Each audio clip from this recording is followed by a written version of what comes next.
This video is a work of fiction. Unless otherwise indicated, all the names, characters, businesses, places, events, and incidents in this book are either the product of the author's imagination or used in a fictitious manner. Any resemblance to actual persons, living or dead, or actual events is purely coincidental. Ang una nating kwento, bride-to-be nawala. What if ikakasal ka na pero biglang nawala ang partner mo? Anong gagawin mo? Ito ang masalimuot na storya ni Selena. Madami pa namang nagpapakasal ngayong Pasko at masakit na maudlot ang kasal niyo at lalong-lalo na kung ang dahilan nito ay dahil nawala ang partner mo. Noong isang araw, dapat ikakasal na si Selena Abad, 28 years old, dito sa may chapel sa Fairview, Quezon City. Pero hindi ito sumipot. Nag-alala naman ang kanyang husband-to-be na si Marco Reyes. Ayon kay Marco, nagpaalam lang daw si Selena na bibili ng wedding shoes sa Evergotesco Mall. Pero hindi na daw ito bumalik. Chinek naman nila ang CCTV at nakita pa ito bandang 2:00 ng hapon na pumunta sa may sakayan sa barangay.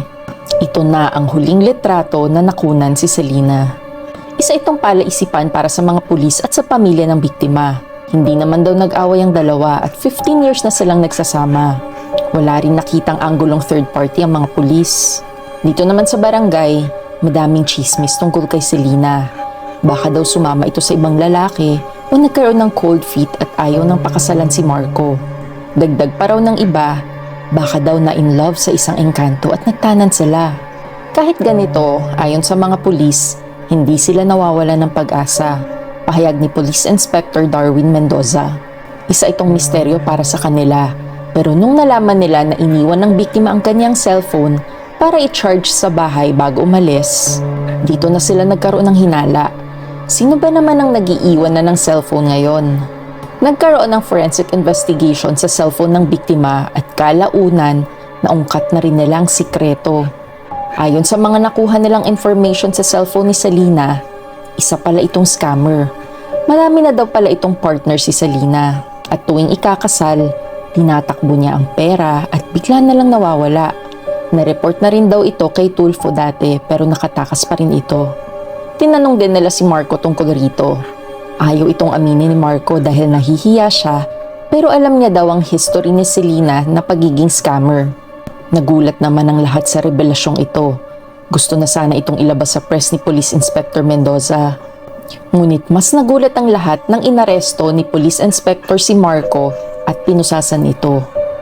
Nagtaka naman si Marco kung bakit siya ang hinuli. Sagot ni Police Inspector, "Hindi mo kami maloloko, Marco. Ano akala mo sa amin, Pulis Patola? Ang lahat ng mga information na ginawa mo sa cellphone at social media ni Selena ay peke. Misinformation ang plano mo. Nakita na namin ang bangkay ni Selena sa dati mong bahay sa Bulacan at na-interview din namin ang kabit mo. Ginawa mo ang lahat ng ito para magsama kayo ng kabit mo." Nagulat naman si Marco sa mga sinabi ni Police Inspector. Hindi niya naisip na ganun kagaling mag-imbestiga si Police Inspector at mahuhuli ang modus niya. Grabe, hindi ko mawari ang karumal-dumal na krimen na nagawa ng isang binata para lang sumama sa kabit niya. Nagpa-press conference pa ito at umiyak sa harap ng kamera, pero yun pala, siya din ang hayop na may sala sa pagkawala ni Selena. Ang pangalawa nating kwento ay ang karuling ng multo. What if may makita kayong multo habang nagkakaroling? Tatakbo ka ba? Share ko lang po ang aking experience sa Ate Nex at Kuya Steve. Nangyari ito sa amin ngayong December 5 dito sa Calinan, Davao. Bagong lipat lang kami dito at buti hindi ako nahirapang magkaroon ng kaibigan sa Central Elementary School. Buti at magkakalapit bahay lang din kami. Ako po pala si Mayan Lumbre. At syempre dahil kapaskuhan, hindi ito makukumpleto kung hindi kami magkakaroling. Kaya nung linggong iyon, pagkatapos ng school, nangaroling kami sa mga kapitbahay. Pero nung gabi ng December 5, may nadaanan kaming isang malaking bahay. Madilim ito. Iniisip ko na baka walang tao kasi wala namang ilaw. Ngunit naisip ko din na malaki ang bahay, kaya baka mayaman ito. May nakita din akong ibang bata na nangangaroling sa bahay na yon. Kaya ako ang unang pumunta dito sa barkada namin at nagsimulang kumanta at mangaroling. Medyo nawiwirdohan lang ako sa mga kasama kong bata dahil hindi sila tumitingin sa akin at diretso lang ang tingin nila sa bahay. Mapuputla din ang itsura nila. Sumunod naman ang mga kaibigan ko sa bahay na ito. Pero nagulat ako sa nangyari. Bigla nila akong hinila at agad kaming umalis. Natakot ako at tinanong sila kung anong nangyari. Pinagalitan nila ako at sinabing wag na daw akong pupunta sa bahay na yon. Dahil haunted house daw yon. Sabi ko hindi naman nakakatakot, madilim lang to. At saka may ibang bata nga na nangangaroling eh. Nagtaka naman sila dahil wala silang nakitang ibang bata na kasama kong nangangaroling sa bahay na yon. Dagdag pa nila, baka yun nga ang mga multo ng magkakapatid na Villafuerte. Tinanong ko sa kanila kung sino yon.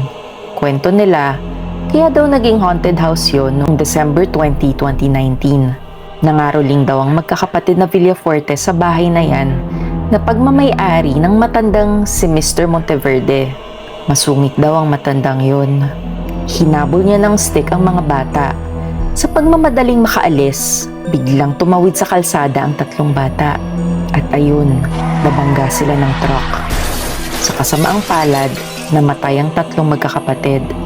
Matapos ang ilang buwan, kwento ni Mr. Monteverde, nakikita na daw niya ang mga batang ito sa harap ng bahay niya na nangangaroling. Mga multo daw ito ng mga bata. Halos gabi-gabi daw itong nakikita ng matanda. At matapos ang isang buwan, hindi nakayanan ng konsensya ng matanda ang ginawa niya. Nagpakamatay rin ito gamit ang baril niya.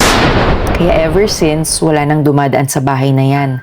Dahil sa multo ng mga bata at ng matanda. Nakakatakot at nakakalungkot ng storya. Kaya simula nun, nakinig na lang ako at iniwasan na ang malaking bahay na ito sa Penano Street. Kaya kung magagawi kayo rito, umiwas na lang din kayo. Ang huli nating kwento ay ang duwende sa Christmas tree. What if may makita kang duwende sa Christmas tree nyo? Anong gagawin mo?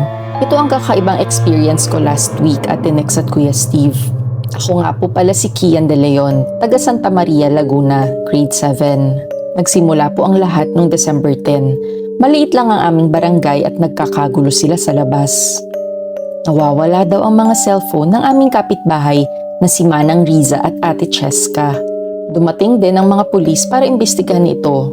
Baka nilooban daw kasi ang mga bahay ng mga kapitbahay namin. Pero ayon sa mga pulis, wala naman daw silang makitang ebidensya na nilooban nga sila. Kita rin sa CCTV ng barangay na walang nakitang taong pumasok sa mga bahay nila. Ang naging chismis sa barangay ay baka naduwende daw si Manang Riza at Ate Cheska. Sa bahay naman namin, naglagay ng mas maraming lock si Papa. Mahirap na daw, baka malooban din kami. Sabi naman ng aking nakababatang kapatid na si Buboy, sayang daw ang mga cellphone na nawala. Sana, naging kanya na lang. Wala pa kasing cellphone itong si Buboy at matagal na niyang hinihiling kila Mama at Papa. Ewan ko lang kung bibilhan siya ngayong Pasko. Kala namin ito na ang katapusan ng mga krimen. Pero kinabukasan, nawalan din ang isa pa naming kapitbahay na si Mang Pedring pagkagising nito. Rinig na rinig sa labas ang boses niya habang naghahanap. At katulad sa kaso ni Manang Riza at ni Ate Cheska, cellphone lang din nila ang nawala sa bahay at hindi kinuhang iba pang mga gamit.